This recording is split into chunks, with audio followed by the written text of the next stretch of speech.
Hi, friends. All right. So we're gonna be watching. And we're gonna be going back and looking at learning texts from last week. We talked about realistic fiction, fantasy fiction, and nonfiction.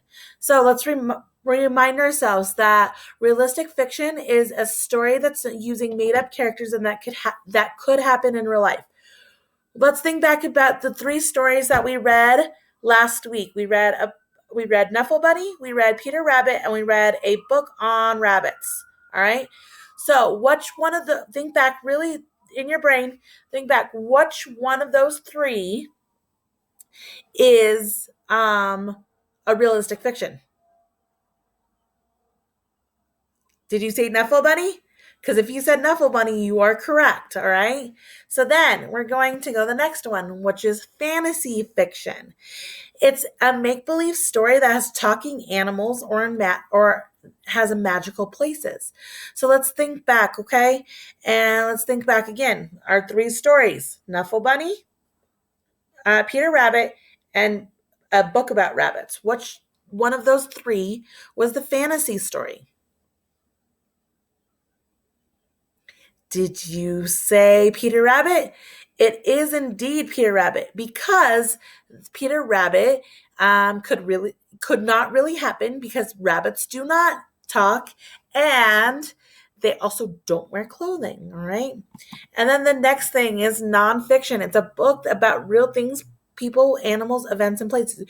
You guys have been doing a ton on nonfiction. You've been doing a ton of research about animals. How to's are nonfiction.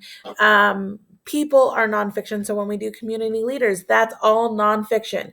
You guys have done a lot on nonfiction. Okay. So again, think back to the three stories we read: Nuffle Bunny, Peter Rabbit, and a book about rabbits. Which one was the nonfiction story? That's correct. It's the book about rabbits because it gives us information that we need when talking about rabbits. So, this week, we're going to talk about the similarities and differences between realistic fiction or realism and fantasy fiction. All right. So, realistic fiction, it can happen. It also means real. It has stories that are funny, they're full of facts, and they're fictional but have elements that could happen. So, like in Nuffle Bunny, you could lose your stuffed animal in the laundry, right? You'd also get really sad that you lost your stuffed animal. Now, fantasy fiction, it cannot happen. It's make believe. It has stories with animals that are talking or wearing clothes in magical places or things, and they're silly characters. So Peter Rabbit is that fantasy fiction where the animals talk and wear clothing, and it's make believe, right? Do we have a magical place where rabbits can order from a bakery?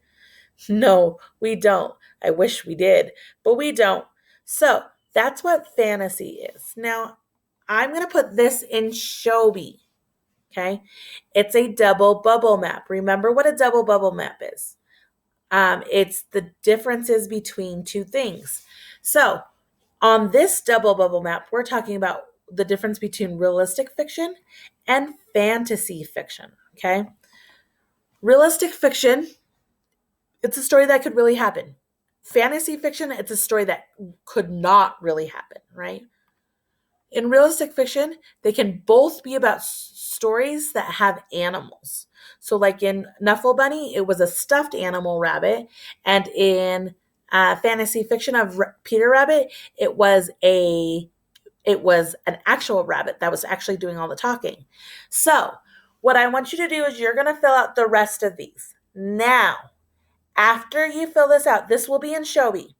After you fill this out, I want you to go to Raz Kids and I want you to pick either a realistic fiction book or a fantasy fiction book. And I want you to read it. You're going to listen, record, and do the quiz. All right. Again, once you read it, you get 100 stars on top of what the computer gives you. I go in and I'll give you 100 more stars. All right. Sound like plan? All right, friends. Again, let's think about what realistic fiction, it's something that could happen. It's real. It has stories that are funny, that are fact filled, that are fictional, but have elements that could happen. Fantasy, it cannot happen, means make believe, has stories with animals talking or wearing clothes, magical places or things, or silly characters. Now, friends, can a fantasy fiction story be funny? Yeah, it can. So, could that go in one of these? Yeah, it could. All right. Do your best to try to get two fantasy fictions, two realistic fictions, and two of both. If you cannot, that is fine. But I want you to try your best. All right. All right, friends. Happy learning. Do lots of reading, please.